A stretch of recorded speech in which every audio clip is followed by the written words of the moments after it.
I was recently exposed to a term called bromeopathy. All you need to do is get your genitals in the sun. All you dermatologists and medical doctors out there worrying about skin cancer. If you want to optimize and take it to another level, expose yourself to red light therapy. Yes, testicle tanning. It's testicle tanning. Half the viewers right now are like, what? That's testicle tanning? That's crazy. Testicle tanning, come on. I mean, Yeah.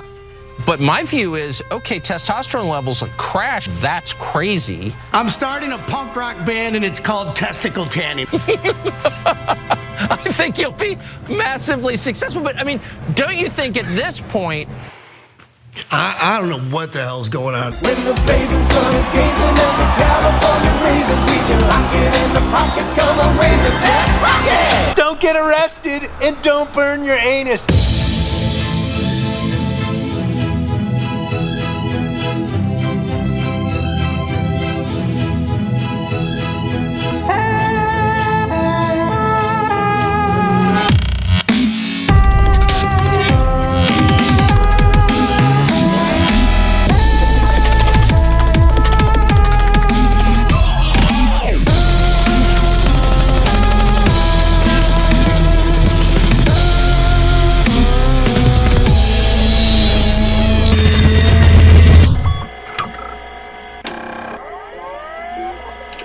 Oh, hello.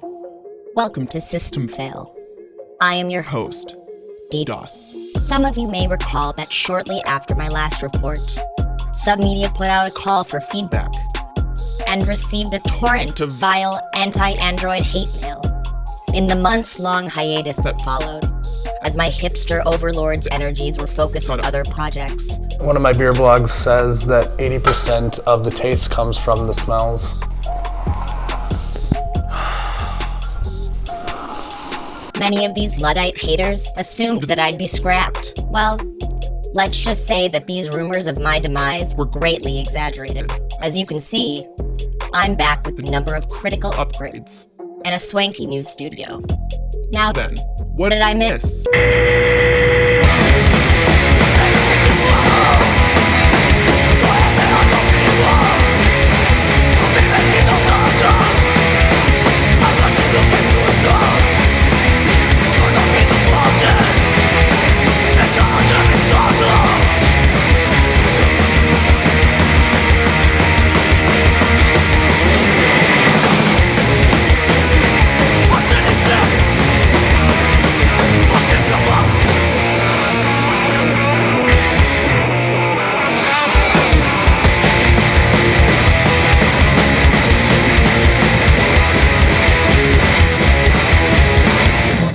For the past 2 months, one topic has dominated the news cycle. Russia's military assault of Ukraine is underway. Full-scale invasion. A surreal scene. War in Europe. Risk of the conflict escalating to nuclear war is real. Are we witnessing the start of World War III? On February 24th, Russia launched a full-scale invasion of Ukraine, marking a sharp escalation to the existing conflict raging in Donbass since 2014. Since then, the war has claimed tens of thousands of lives, turned cities to rubble, created millions of refugees, and sparked a global economic crisis that threatens millions more with famine. Amidst a climate of rising nationalism, militarism, and geopolitical brinkmanship, politicians in the so-called West have fallen over themselves to heap weapons and praise upon the Ukrainian state. In the past 2 months, we've moved weapons and equipment to Ukraine at record speed. Sick drones, bro. We will kill many Russians.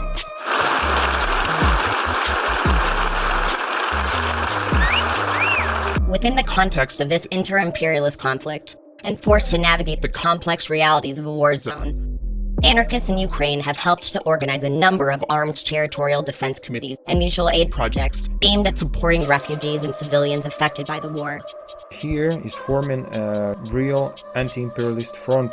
What will be the scale of this front and what will be the perspective of this front? That's our responsibility. This has earned them the self-righteous scorn of tankies and so-called anti-imperialist leftists, driven by a grossly oversimplified and obnoxiously binary view of the world. For these dogmatic connoisseurs of the comment section, Ukrainian anarchists are nothing more than the fascist foot soldiers of NATO.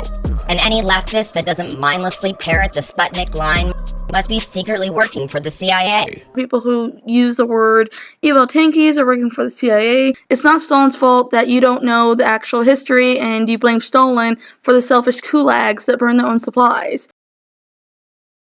Even as US politicians pose as the protectors of democratic values in Europe, they've been carrying out a brutal legislative attack on queer and trans youth within their own borders. More than half of all states are considering bills that would restrict trans rights, a record 80+ in all. Under the guise of fighting the so-called woke agenda, conservative lawmakers have introduced regressive anti-trans and anti-LGBT bills in dozens of state legislators, ranging from the laws criminalizing gender-affirming therapy and medical procedures to others banning teachers from using students' chosen gender pronouns.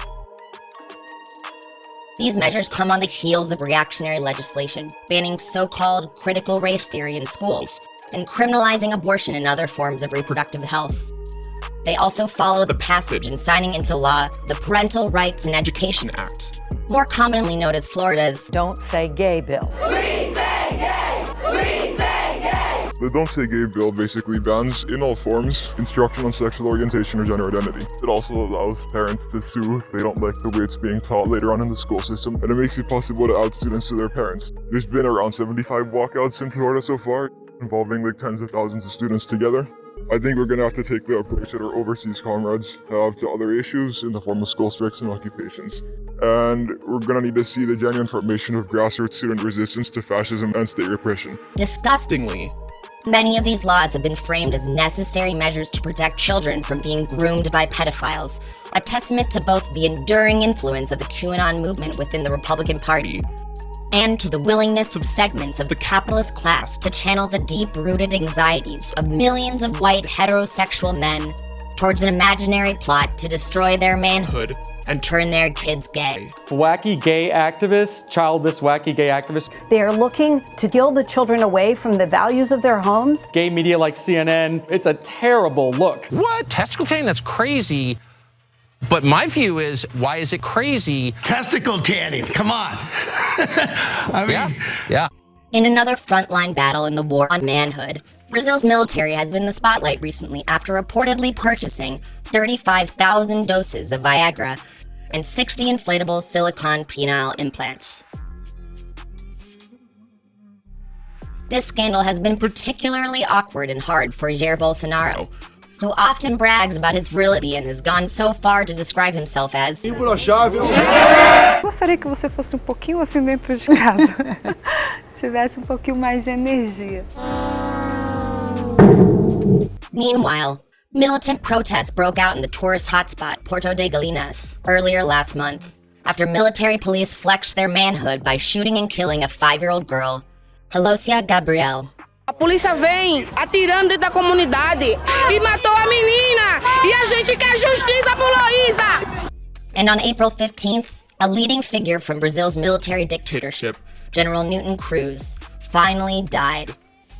Cruz was a cowardly tyrant, notorious for overseeing the torturing of dissidents, the murder of journalists, and for his connection with the Rio Central bombing, in which his soldiers tried to plant a bomb in a crowded concert, only to have it explode in their hands prematurely. At the time of his death, he was 97 years old and was rumored to have an unnaturally large erection. Fizeram de mim a liadura que eles queriam.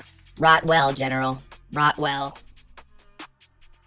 And in other news, on the evening of April 24th, riots broke out in cities across France as thousands took the streets to denounce the country's presidential elections, which again came down to a runoff between the far-right nationalist candidate Marine Le Pen and far-right neoliberal candidate Emmanuel Macron. The election itself was marked by historic levels of voter abstention and spoiled ballots, and took place under the watchful gaze of riot police after the previous sound of elections sparked protests in a series of university occupations. Macron won the election, despite being one of the most hated presidents in French history. His first term was marked by Gilets Jaunes, or Yellow Vest Movement, a popular insurgency that foreshadowed the broader wave of global uprisings that broke in 2019. Here's hoping his second is marked by the destruction of the French state.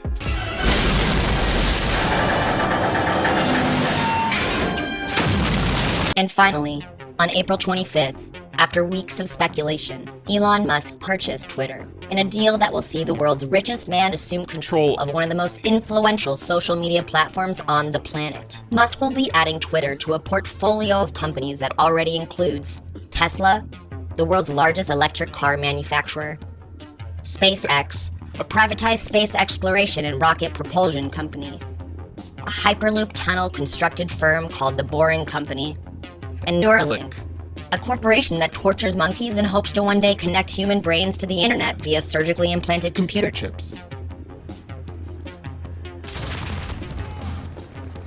Despite being painfully awkward, in recent years, Musk has sought to portray himself as a confident tech bro and a strident crusader against what he calls the woke mind virus. It remains to be seen what his acquisition of Twitter will mean for the future of the social media platform. But one thing is clear. It's a bad time to be woke. Oh, so true. We've now reached the end of this episode of System Fail. A very happy belated May Day to all of you watching. Stay tuned for our next episode, which will cover this year's festivities and take a look at some of the labor struggles being waged by workers around the world. Don't want Elon Musk reading your tweets? Why not join the exodus to Mastodon and set up an account at collectiva.social today? To support Submedia, consider making a one-time donation or signing up to be a monthly sustainer at sub.media/donate. You can also support us by buying some of our merchandise at sub.media/gear. Be sure to follow us on your corporate data mining platform of choice. Just search for Submedia, or better yet, sign up for our mailing list and get every new episode delivered directly to your inbox. Godspeed, humans.